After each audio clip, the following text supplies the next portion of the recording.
ঈদের পর আমার বাসায় মেহমানদের জন্য কি কি আয়োজন করলাম সে সব কিছুই নিয়ে থাকছে আজকের ভিডিওটা। সো হ্যালো এভরিওয়ান, আসসালামু আলাইকুম। সবাই কেমন আছেন? আমি আলহামদুলিল্লাহ এখন মোটামুটি ভালো আছি, কিন্তু গত বেশ কয়েকদিন একটু অসুস্থই ছিলাম। তো ভিডিওটা হচ্ছে গত শনিবারের, আর আজকে সোমবার। আজকে ভিডিওটা দিতে হচ্ছে কারণ হচ্ছে আমি সময়ের অভাবে বা একটু নিজের ব্যস্ততার কারণে এবং নিজের অসুস্থতার কারণেও আমি ভিডিওটা এডিট করতে পারিনি। যাই হোক, যেহেতু ঈদের পর মেহমান আসছে, তো মেহমানদের জন্য মিষ্টি আইটেম না রাখলে কি চলে?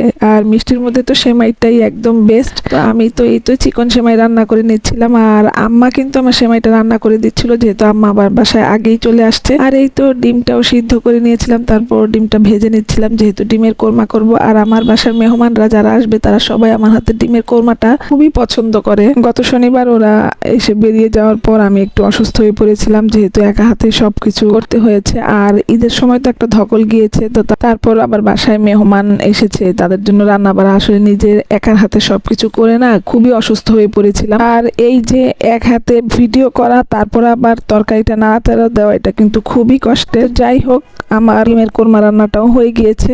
আর সেদিন এই ডিমের কোরমাটা না অনেক সুন্দর হয়েছিল, রংটাও খুবই সুন্দর, আর খেতেও কিন্তু খুবই মজা হয়েছিল। তো যাই হোক, তারপরে এইদিকে আমি রোস্টের মশলাটা রেডি করে নিচ্ছিলাম। আর যেহেতু রেডি মিক্স মশলাটা রোস্টের জন্য আমি ব্যবহার করি, তো সেটার সাথে আমি কিন্তু এখানে টক দই, তারপর পেঁয়াজ বাটা, আদা রসুন বাটা, এই সব কিছুই ব্যবহার করি। আর এই তো একটা বড় হাঁড়িতে আমি এখন রান্নাটা বসিয়ে দিচ্ছি। এই হাঁড়িটাও কিন্তু আমার আম্মা দিয়েছে, তো সেটা নিয়ে আবার আরেকদিন না হয় বলবো। আর এইদিকে আমি ইলিশ মাছও ভিজিয়ে নিচ্ছিলাম। আর ইলিশ মাছটা যদিও শেষের দিকে আর রান্না করতে পারিনি, কারণ হচ্ছে আমার মেহমানরা এক একজন এক এক সময়ে এসছে, যার কারণে আমি ইলিশ মাছটা পরবর্তীতে রেখে দিয়েছি। আসলে ভেবেছিলাম ইলিশ মাছটা সেদিন খুব সুন্দর করে ফ্রাই করব, দুটো একদম আস্ত ফ্রাই করব, তারপর সুন্দর করে পরিবেশন করব, কিন্তু সেটা আর হলো না। তো যাই হোক, তারপরেই তো গরুর মাংসটা আমি রেডি করে নিচ্ছিলাম। আর গরুর মাংসটা আমি রাতেই বের করে রেখেছিলাম, কিন্তু পানি দিয়ে ভিজাইনি, এমনিতেই রেখে দিয়েছিলাম। তো সেই বরফটা যখন গলে গিয়েছে, তারপরেই তো এখন রান্না করে নিব। যাই হোক, এই তো রোস্ট বসিয়ে দিয়েছি বড় হাঁড়িতে। আর এই বড় হাঁড়ি হওয়ার কারণে না রোস্টটা রান্না করতে আমার অনেক সুবিধা হয়েছে, যেহেতু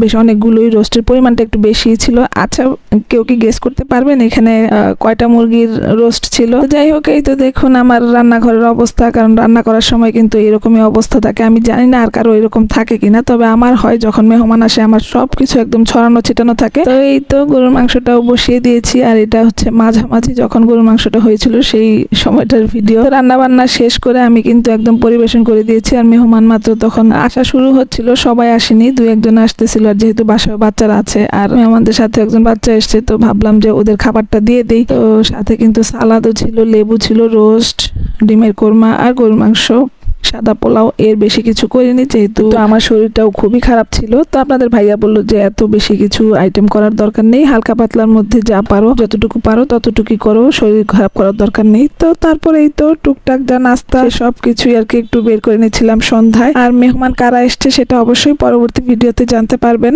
সে পর্যন্ত সবাই ভালো থাকুন, সুস্থ থাকুন, আল্লাহ হাফেজ।